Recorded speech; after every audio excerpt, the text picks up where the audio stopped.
Today we're talking about the differences between going to design school versus gaining experience naturally in an industry. So I've been working in esports 100 Thieves for a little over a year now, and I've been fortunate enough to get hired 2 or 3 weeks after finishing my university design program. I thought it might be helpful to share some of the pros and cons I've noticed for anyone that's maybe considering going to school for design or art. I've got everything split up into 3 pros and 3 cons for each, starting with design school and ending with industry experience. So without wasting any more of your time, let's get right into the comparison. Starting with design school, the first and maybe most important upside is going to be exploration. Generally speaking, design school is going to be built around teaching students who have little to no experience with design thinking and principles specifically. They usually have you run through a wide range of courses ranging from typography, web design, print, and if you're lucky, the last few courses should be centered around actually helping you find a job as a designer. Basically, their goal is to teach you as many branches of design as possible so that you can explore what you like to do and where you want to work. This leads into the next pro, which is going to be discovery and developing your design process. There are so many things I learned about myself that I would not have thought of had I not gone to design school. It gave me time to discover my personal interests, what I loved and didn't love in design, and it helped me finally solidify a personal brand that truly felt like my own. This can be especially useful if you often feel lost when you think about your career path or what you want to become as an artist. It's probably one of the biggest factors of design school that I'm personally the most thankful for. Moving into the last pro for design school is going to be room for error, and this is pretty straightforward but can definitely save you from some bad situations. Since you aren't working on real projects with real clients, you can make mistakes or even fail in some cases and not have it impact your career in the slightest. I'd say this is probably the most important for beginners that are looking to safely make their way into the industry. Moving into cons, the first being time or dedication. I can easily say in my experience,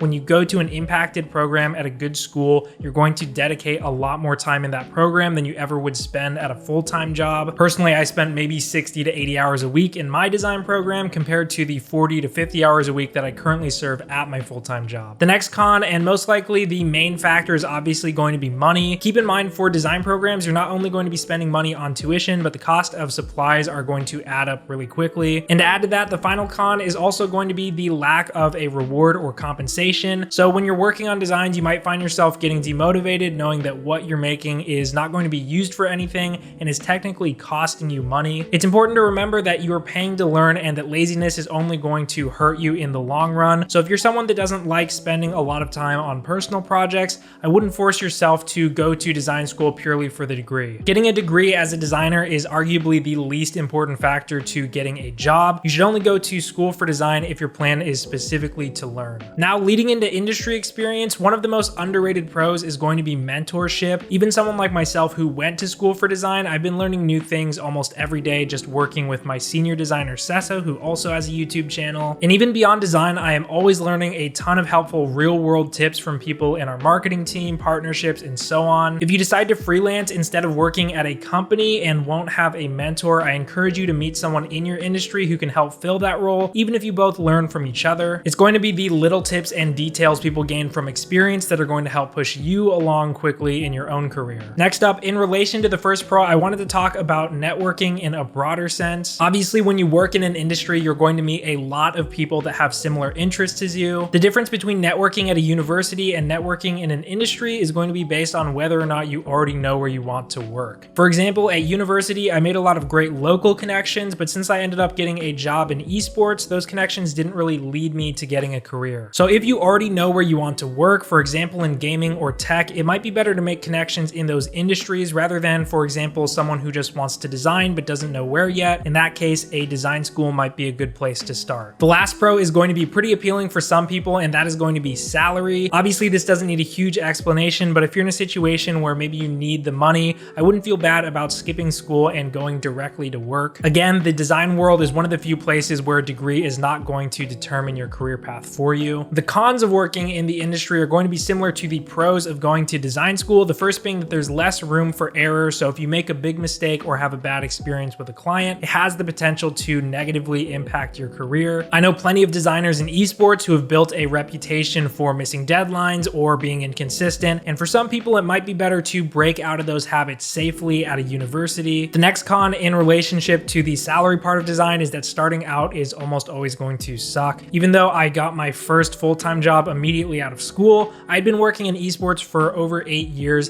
and had gotten paid close to nothing in that time. For most people, when you start out fresh in the industry and you don't have any connections or clients, it's going to be very rough at first and will get easier over time as you work your way in. The final con is the biggest game changer for me, and that is that you most likely won't have as much time to discover or explore what you want to do as a designer. Deadlines are going to be much tighter working for a company, and unlike a university where you're allowed 6 to 12 weeks on a single project to fully test the lengths of your design process from start to finish, when you're working in the industry, you are now working for profit, meaning you'll often get less time to try new things or really dive into specific areas of design. One of the biggest reasons why I encourage designers to go to school is because you can fully learn how to expand your process and can adapt that process once you've made your way into your full-time career. That being said, even in the industry, you'll have moments every once in a while where you can fully dedicate yourself to a long-term project, so don't feel like you'll miss out on that experience by not going to school. So the bottom line is design school is more catered to people that are truly new to design and still need to explore or discover who they are, what they do, and what they want, while industry experience is focused more on people with self-taught experience that already have a general career direction and have already figured out what they want to specialize in as a designer. Let me know if there's any pros or cons that I missed. Thank you all for watching, and I hope to see you in the next video.